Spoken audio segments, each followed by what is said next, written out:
What is up, my brothers and sisters, my agents of respect? It's your boy Trey Johnson back with another episode of the No Disrespect But podcast. Before we get into today's episode, make sure to like, subscribe, comment. Always keep them comments respectful. And again, if you are interested in becoming a monthly subscriber on our Spotify aspect, you'll have the link at the bottom or in the description of this video. Uh, so without further ado, really want to get in today's topic. You're getting an episode on Thursday because tomorrow officially begins your boy's birthday weekend, with Saturday being the actual day. And so excited to travel back home and spend some time with some family and friends and loved ones. And really excited to be able to do that. Haven't been able to do that in a very long time. Um, and so, what I want to talk about today is a sport and a league that doesn't get enough love, and honestly, probably doesn't get as much love as it deserves from this show. And so, that's something I'm working hard to make sure I change and I'm cognizant of, and that is the WNBA.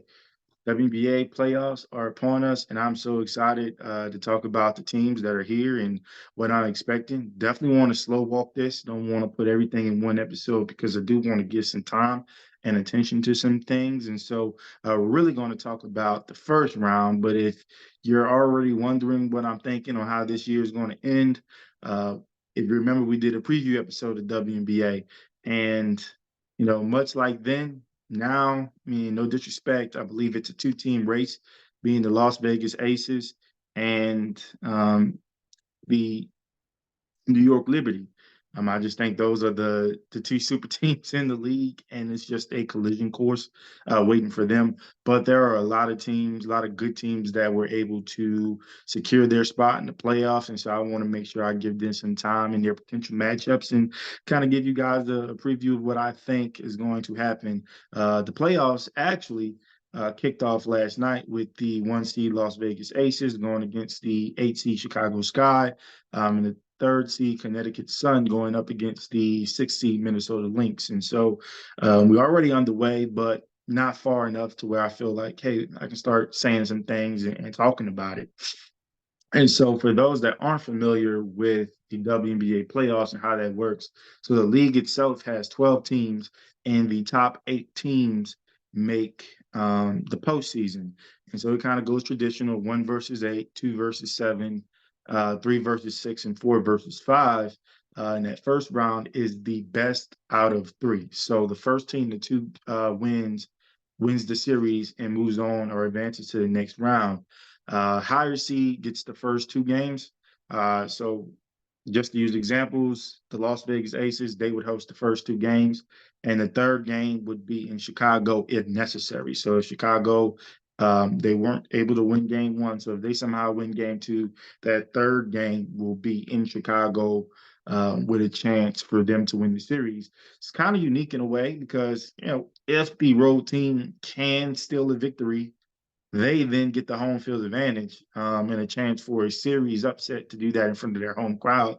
So really different from what we see, kind of in the NBA. But I think it still brings a level of excitement and parity to the sport. And so, really excited for this year's slate. And I'll actually talk about all the teams. So just starting one through eight, before we get into the individual series matchups, obviously you got the Las Vegas Aces coming in at one.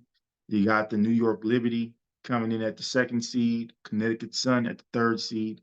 Dallas Wings, who, if you guys remember, I said they would be a dark horse candidate for the playoffs, even though they weren't projected to win a lot of games this year. They locked in that fourth seed. Atlanta Dream locked in that fifth seed. um, Minnesota Lynx locking up that sixth seed. Then you got the Washington Mystics, led by Lena Deladon, getting that seventh seed. And then again, you had the Chicago Sky with the eighth seed. And so that'll segue us into that one versus eight matchup: Las Vegas Aces versus the Chicago Sky. Now, again, the game started last night, and Las Vegas showed up, Chicago not so much. But just kind of give you a preview. Candace Parker, the CP3, I acknowledge she actually had a stress fracture in her foot.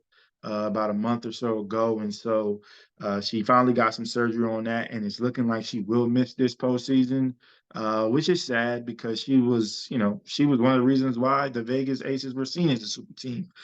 Coming off a championship and getting Candace Parker of all people, bona fide Hall of Famer, first ballot.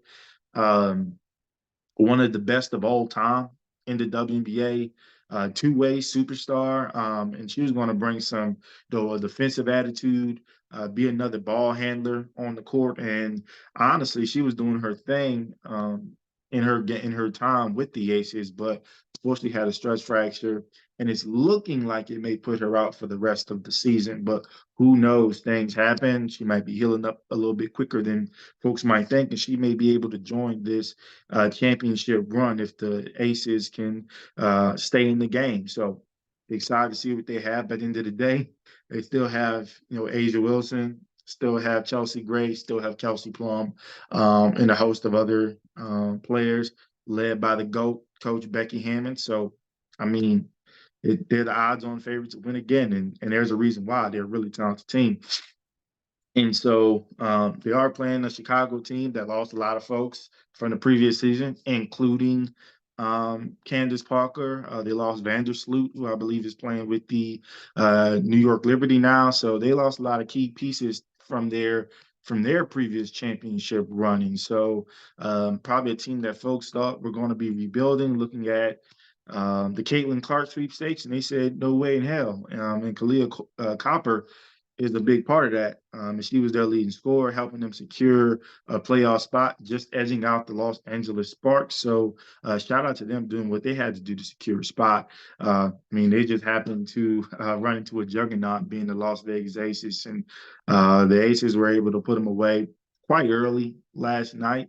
And to be quite honest, I know we talked about, I used them as an example, maybe getting to host a game in front of that Chicago crowd. But if I'm going to be honest with you, I feel that the Aces, with game two being this Sunday, I think the Aces are going to close it out. Championship pedigree, championship teams, they don't like to play with their food. No disrespect to Chicago Sky, but that's just the nature of things. And so I expect the Aces to kind of make quick work of the Chicago Sky, just because I think they're a better team and they have a phenomenal coach, and they're just going to kind of get things done right away. Now going to New York and Washington. And so when you look at 2-7, you might think, man, this is going to be, you know, quick work for the New York Liberty as well, you know, completing the sweep versus the Washington Mystics. But I would caution that in their 4 games this season, they're actually 2-2. So season series is tied 2-2. And outside of a Washington Mystics win, I think by 16 early in the season, the games have been relatively close, including a 1-point victory by the Liberty in overtime. So obviously we know what New York is bringing. You got Stewie, Breonna Stewart. You have Ian Nescu coming in. So really deep squad. Vandersloot is there as well, one of the best point guards of all time in the league, one of the best players all time in the league. So they got the squad. They built this dream team for a reason. Uh, Traded for Connecticut Sun MVP in last year or in the offseason. So they have the squad to win a championship. That's why I've always said it's going to be a collision course between them and the Aces. And we know they had some good games. But again, the Mystics led by Alina Deladon. She's a dog, and she has always been a dog. And they're not going to be an easy out. If you put me on the spot, I'm going to say that the New York Liberty are going to win, but I do think it's going to be a 3-game series, and there is a potential possibility for an upset with the Washington Mystics, taking out the New York Liberty. One of the reasons, again, Alina Deladon, she's been dealing with some injuries the past couple years, seems to be relatively healthy, and if she's healthy for this stretch, she can take over a game. So I think she is going to take one of those games, and the Washington Mystics are going to take one of the games. in New York. It could be game one, which comes up tomorrow, actually, on ESPN. So if you're not doing much, make sure you tune into that game. But I can see Washington maybe still in that game, New York back against the wall, kind of winning that second game in New York, and then closing out the series in Washington. So that's going to be probably one of the more exciting um, contests and matchups in these WNBA playoffs. So really look out for that matchup, New York and Washington. Then we go over to the 3-6 matchup, Connecticut and Minnesota. And had I done this episode sooner, I probably would have told you it would be just like the 2-7 matchup. But after what I seen last night, I'm not so sure. Um, Connecticut Sun, they are just amazing, led by Dewana Bonner, who has just gotten, the fountain of youth and is balling more than ever.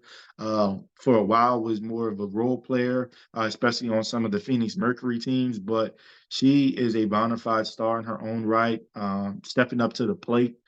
To lead the team, and so she's been able to do that and be a focal point, especially offensively.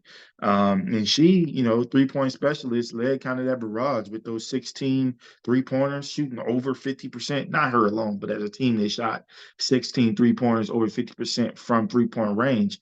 And they kind of ran Minnesota Lynx out of the building by 27, 28 points.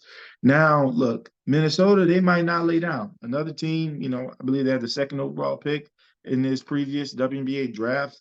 The other team that probably wasn't necessarily expected to take that leap, but being led by Nafisa Collier and Kayla McBride. They're a formidable team. They made it to the playoffs for a reason. And so they may very well be a tough out and force a game 3 in Minnesota. Um, I'm not ready to go there yet, just because of what I seen last night. So it's a lot of revisionist history, or president bias, I guess you can say, based on what I saw. But I do think they'll at least bounce back. They might not be as bad defensively in terms of defending the 3-point line, but again. Connecticut, Dewana Bonner, and I didn't even mention the triple double queen, Alyssa Thomas, just can give it to you either way you want it. Scoring, rebounding, getting her teammates involved. They're just a difficult matchup right now, and so I think, to be quite honest with you, I think Connecticut is going to sweep that series and end up taking on possibly the New York Liberty in the next round. And kind of want to get to the last of the first round matchups. Again, team I'm really, really excited about, the Dallas Wings. And I'm telling y'all thought I was being biased because I live in the DFW area. But I told y'all, Arike, it was her time. She wanted to get her team to the playoffs, wanted to get a taste of that experience and maybe make a push for a title, be a dark horse candidate, not just to make the playoffs, but to push for a title. I mean, basketball, you never know what can happen. It's all about matchups and matchups at that time, and who's going to win that matchup. And, you know, led by Enrique, but also Satu Sabali took a huge step this year, had been dealing with some injuries. And this year, she has just been a force. We talked about Alyssa Thomas being a triple double queen, but hell, Satu might be the triple double princess in the sense of what she's able to do on the offensive end, scoring, rebounding, getting teammates involved, but also one of the better perimeter defenders on the team as well. And with her size, can every now and then get down low, if the bigs, Natasha Howard and McGowan, need a blow. They can kind of use that small ball lineup, so to speak, and put her down there at that forward position.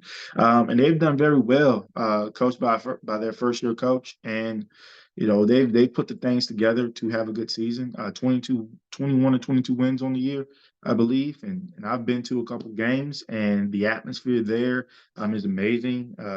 Something that people don't always see on TV. I think it's one of those things that, hey, you probably need to, if you're in the vicinity of a WNBA arena and a WNBA franchise, you should get out there and support. The atmosphere is amazing. The players are amazing, and you're going to watch good ball, good basketball. But again, this is one of those possible three-game matchups because the team they're facing, the Atlanta Dream, they are no slouches, led by Ryan Howard, who is a bucket. Like, I mean, again, how do you want it? You want the mid range, you want the three ball, you want me to get it to you on the post. I mean, it's like scoring is in her DNA. She can do it all. And this is her second year in the league, taking that second year leap and getting the Atlanta Dream into the playoffs. And they could really make some noise. This is honestly a series where you can see the 5 seed upset the 4 seed, because you're getting two phenomenal offenses going at each other, and it's going to be, the team that plays defense the best. And so I'm really excited. Actually, the first Dallas Wings game I went to was versus the Atlanta Dream. It was their home opener, and it was a great game, especially down to the wire. So I'm expecting that same intensity for this playoff series. While I'm going to miss the first game, I am planning on trying to make it to game two, um, just to hopefully see the Dallas Wings close it out. I do think they're going to open up with the win.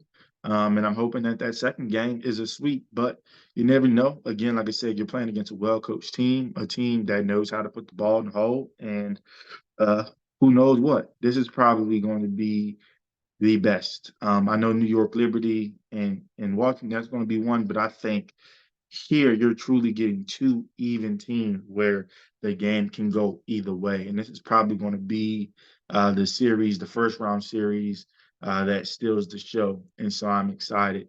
Um, to see what happens out of that. And so if you can do the math or uh, stay along, that would mean I have the Aces and the Dallas Wings facing off in the second round or in the semifinals, and I have the New York Liberty and the Connecticut Sun facing off in the semifinals. So, you know, really excited to talk about those potential series. It could be those four teams. It could not.